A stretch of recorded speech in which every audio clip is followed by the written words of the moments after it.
কাকা আমার তো ঠিক করতে হবে। কি হয়েছে? আমার গার্লফ্রেন্ড আমার কল দিচ্ছে, কল দিয়ে করতেছে 1 ঘন্টার ভিতরে যদি আমি না নিয়ে আসি তাহলে তুই বিষটা মরে দেবো বলতেছে। ও, তুই মনে হয় কিছু ভালোবাসিস না? অবশ্যই আমার অনেক ভালোবাসিস না? বাসি 1 ঘন্টা বা এই যে আমি তোর কিছু কথা বলবো, এই কথাটি শোনার পর মনে হয় তোর এই ভালোবাসাটা থাকবো না। শুনবি কথাটি? তুই কি করস? বেকার বাবা বেকার। তোর বাপের তোর নিয়ে স্বপ্ন আছে, তোর মার তোর নিয়ে স্বপ্ন আছে, একদিন তুই অনেক বড় হবি, হ্যাগো দেখবি, হ্যাগো কিছু খাওয়াবি। তোর বয়সটা দেখ 16-17।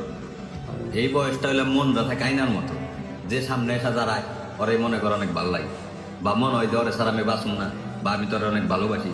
আমি তোর একটা কথা বলি, আমাকে সিনিয়ররা ভুল করছে। আমরা যখন নাকি প্রেম ভালোবাসা করছি, যখন নাকি তার কাছে গেছি, যাই যখন নাকি কইছি ভাই বাইর করে নিয়ে যাম বা বিয়া করুম হ্যান ত্যান, তখন হ্যাঁ আমাকে একটা থাপ্পড় দেয় নাই। থাপ্পড় না দেখার উল্টা কি কইছে জানো, যে নিয়ে আয়, বাদ বাকি সব আমি দেবো। কিন্তু আমি তোর ওইটা করুন না, আমি তোর 2টা অপশন দেখাম। আর তুই কি কইলি যে তোর গার্লফ্রেন্ড তোর সারা মরে দেবো 1 ঘন্টার ভিতরে, তুই যদি তোর যায় না নিয়ে আসো, তুই 2 ঘন্টা আমার লগে বয়ে থাক, যদি মরে হেঁটুমতে আমার কইস মেয়া মানুষ আমি চিনি।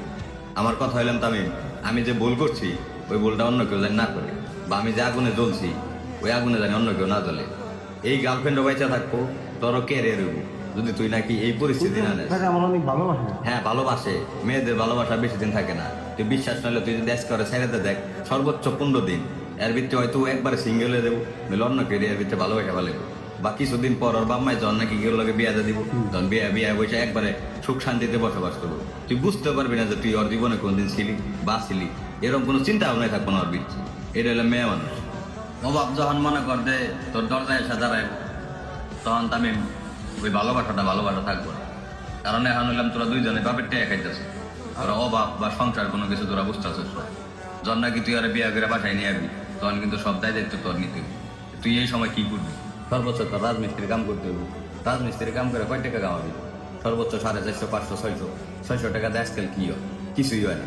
তোর বোর জামা কাপড় লাগবো, একটা ফেসিয়াল করার লেগে একটা কিছু লাগবে, তোর একটা জিনিস ঘুরতে মন চাইবো, ঠিক তখন কি হয়ে দাঁড়াবো জানো?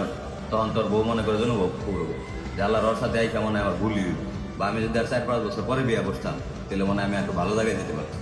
এদিকটা কিন্তু তোর কে রয়েছে, বাই চান্স আল্লাহ না করুক, বাই চান্স যদি তোর বউ তোর ছেড়ে চলে যায়, তখন কিন্তু তোর উকুলো গেল, তোর লেখাপড়াও গেল, তোর মনে করে কর্মজীবনটাও চলে গেল, আবার তুই তোর বাপ মার কাছেও গেল। কি দরকার?